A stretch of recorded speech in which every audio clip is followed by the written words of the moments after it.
Anamnesis, liturgia que se hace vida. Bienvenidos hermanos a este nuevo encuentro en esta serie de reflexiones sobre teología litúrgica. Hemos estado hablando durante todos estos encuentros sobre un tema que consideramos fundamental, el sacerdocio bautismal.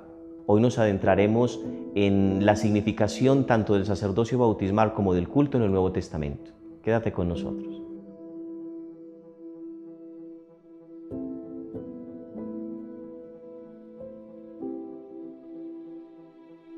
Anamnesis, liturgia que se hace vida.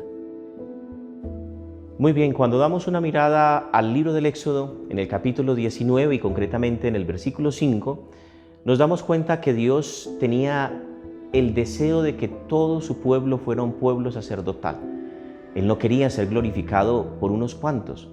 Él quería que todo su pueblo fuera capaz de adorarlo, que todo su pueblo lo llevara en el corazón, que todo su pueblo fuera capaz de sentirlo patente y latente en cada uno de los momentos de su vida.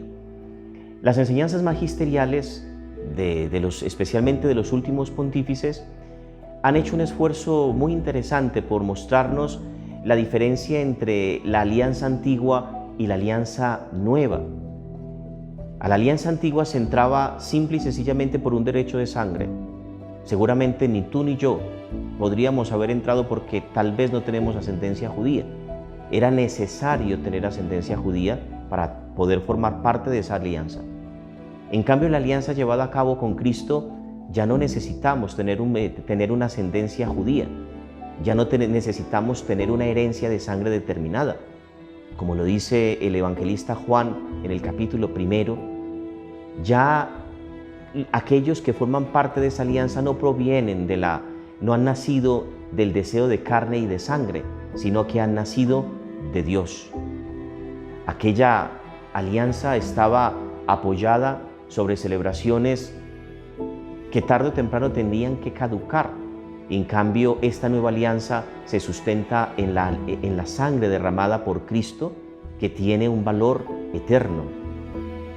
Cuando nos vamos hasta el Nuevo Testamento y nos encontramos con la primera carta de San Pedro en el capítulo 2, versículo 9, nos volvemos a encontrar otra vez con que el apóstol nos dice que nosotros somos un linaje especial, que somos un pueblo amado por Dios, que somos un pueblo sacerdotal.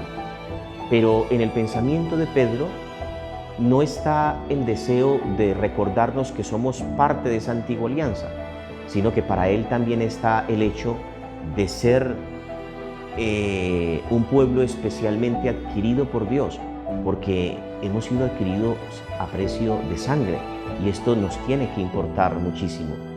El Papa Juan XXIII nos decía que la encarnación es el inicio de la unidad de ese cuerpo místico y que allí donde haya alguien que renazca de la fuente bautismal, de alguna manera es como reengendrado en el mismo misterio de la encarnación de Cristo Jesús. Es decir, todos nosotros nacemos también con Él, porque al nacer la cabeza, nace también el cuerpo. Es esa unión la que nos hace a nosotros partícipes de su sacerdocio. Perdonen que sea tan reiterativo en esta idea, pero realmente fue un concepto que los padres del Concilio Vaticano II quisieron formular con una nueva fuerza, y a veces a nosotros se nos olvida eso. Casi siempre pensamos que los sacerdotes en la iglesia somos los que llevamos un alzacuello, y difícilmente nos atrevemos a pensar que en cada uno de los momentos de nuestra vida estamos llamados a ejercer ese sacerdocio. Yo, como ministro ordenado, como presbítero, tengo la función en la iglesia, la tarea en la iglesia de ejercer mi sacerdocio en un lugar determinado, de una manera determinada. Pero ustedes, como fieles bautizados, están llamados a glorificar a Dios en todas las dimensiones de su vida, en todos los lugares donde ustedes están, y los sacerdotes, los ministros ordenados, no podemos ir. Fíjense ustedes qué bonito, ser transparencia de Jesucristo en cualquier lugar donde se encuentren, en el supermercado, en el colegio. Todos tienen que ser capaces de ver en nosotros a Jesucristo. De esto hablábamos hace 2 encuentros. Yo los invito para que nos acerquemos literalmente a este texto que nos ofrece la carta a los Hebreos, que es toda una catequesis sobre el sacerdocio bautismal. Dice el autor de esta carta a los Hebreos: es imposible que la sangre de los toros y de los machos cabríos quite los pecados.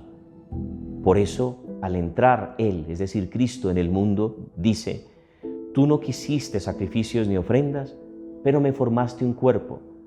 No aceptaste holocaustos ni víctimas expiatorias. Y entonces yo dije: he aquí que vengo, pues, para hacer tu voluntad, como está escrito en mi libro. Es decir, que por esta mera razón, Cristo es el cumplimiento del culto perfecto. Dios le ha dado ese cuerpo a Jesucristo, al Hijo de Dios encarnado. En Él se ha llevado a cabo esa obra de glorificación. Jesucristo se ofrece Él mismo al Padre en un acto de amor libre. También nosotros podríamos encarnar el contenido de este salmo. También nosotros podríamos decirle al Señor: tú no quieres sacrificios ni ofrendas, sacrificios físicos ni ofrendas físicas, pero me has regalado este cuerpo, un cuerpo que siente, un cuerpo que ve, un cuerpo que huele, un cuerpo que escucha. Y con todo esto que mis sentidos me regalan, yo quiero también ofrecerme a ti. Por eso hablábamos también hace unas catequesis del sentido de ese culto espiritual y citábamos también la carta a los Romanos en el capítulo 12 y versículo 1, que nos invita a presentar, a hacer de nuestros propios cuerpos un sacrificio agradable a Dios. Pero tendríamos que ir mucho más allá, porque no es solamente presentarnos al Señor con un cuerpo inmaculado, sin mancilla. Muchos de nosotros podemos llegar a creer que somos muy buenos, porque tal vez no tenemos pecados de pensamiento, ningún pecado que vaya en contra de la santidad de nuestro cuerpo como templo del Espíritu. Pero hay que ir un poco más allá para comprender que todas las dimensiones de nuestra vida merecen y pueden ser consagradas a Dios. A través de todas las dimensiones de nuestra vida nosotros podemos ser un canto continuo de glorificación a la Trinidad. Así que de este texto de la carta a los Hebreos podemos también extraer hoy una enseñanza muy importante. Jesucristo ofreció su cuerpo en expiación por todos nuestros pecados, alcanzando de esta manera un culto perfecto. Obviamente es un culto perfecto el suyo. Nosotros sabemos que el nuestro no va a poder ser un culto tan perfecto si lo llevamos a cabo solo como una ofrenda personal. Pero ¿y qué pasa cuando esos sacrificios que yo intento ofrecer los uno a Jesucristo? Ya San Pablo decía: todo lo que yo padezco, lo padezco pensando en que al unirlo a los sufrimientos de Cristo, puedo completar lo que falta a su pasión. Y atención, porque no significa esto que la pasión de Cristo haya quedado incompleta, que la ofrenda de Cristo haya quedado incompleta. No, todo lo contrario. Esa ofrenda se va actualizando en el paso de la historia cuando tú eres capaz de ofrecerle al Señor tu propio sufrimiento unido a ese sufrimiento de Cristo. Porque yo soy parte de su cuerpo místico, un cuerpo místico que no quedó sepultado en el pasado. Es un cuerpo místico que se actualiza con mi nacimiento, con mi bautismo. Es un cuerpo místico cuyo dolor glorificador, cuyo dolor salvífico, cuya pasión salvífica se va actualizando también en cada uno de sus miembros, es decir, en mí. Cuando yo tengo esa certeza y esa voluntad de unir también mi dolor al dolor de Cristo.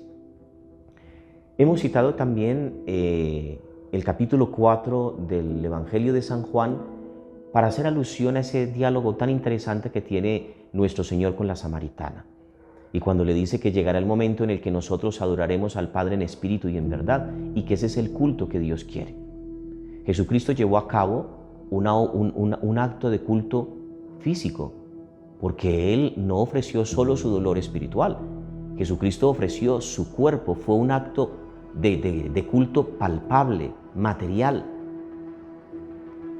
Y sin embargo, Jesucristo nos dice que lo que el Padre quiere es que nosotros vayamos también más allá, que seamos capaces de ofrecer desde el Espíritu y en verdad. Es decir, que tiene que haber un afecto interno que nos lleve a trascender simplemente la apariencia para convertirnos nosotros mismos en glorificadores del Padre. Vamos a pedirle al finalizar este encuentro al Señor que nos lleve a comprender la importancia de este cuerpo que nos ha regalado, un cuerpo que hace historia, que nos lleve a comprender la importancia del entorno en el que nos movemos, del momento histórico que el Señor nos ha regalado, porque es aquí donde Él quiere que también nosotros seamos culto. No un culto privado, lo repito. Formamos parte de un cuerpo místico, del cuerpo místico de Cristo, y por tanto celebrar también de manera visible, como lo hizo Jesucristo en la cruz, con nuestros hermanos, tiene para nosotros los católicos una importancia fundamental.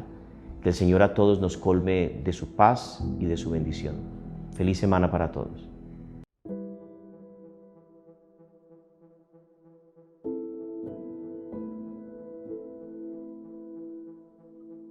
Anamnesis, liturgia que se hace vida.